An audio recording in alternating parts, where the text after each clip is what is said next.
এই দেখো বন্ধুরা, আজ অনেকদিন পর বাড়িতে এলাম। আর শাশুড়ি মা নিজে আমাকে আমাদের এই বাগানটা ঘুরে দেখাচ্ছেন। সকালের হাওয়া, পাখির ডাক, চারিদিকে শুধু সবুজ আর শান্তি। এখানে দাঁড়ালেই মনটা একদম অন্যরকম ভালো লাগে।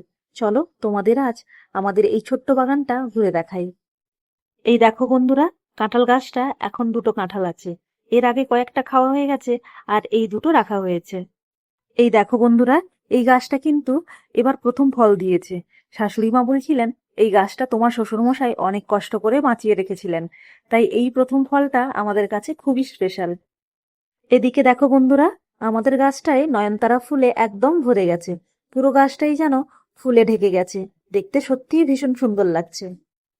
এদিকে দেখো বন্ধুরা, দুপুরে রান্নার জন্য বেগুন তুলে নেওয়া হচ্ছে।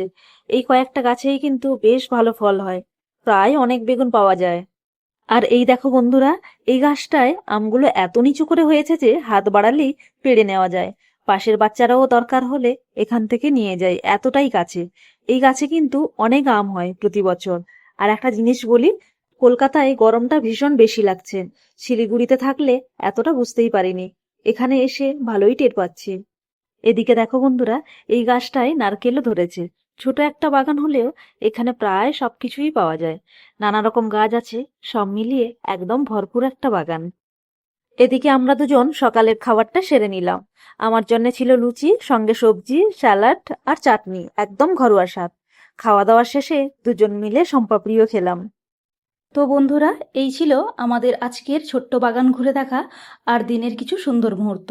অনেকদিন পর বাড়িতে এসে এইভাবে সময় কাটাতে পেরে সত্যি খুব ভালো লাগলো। তোমাদের সাথেও সেই অনুভূতিটা শেয়ার করতে পারলাম। ভিডিওটা যদি তোমাদের ভালো লেগে থাকে অবশ্যই একটা লাইক করে দিও।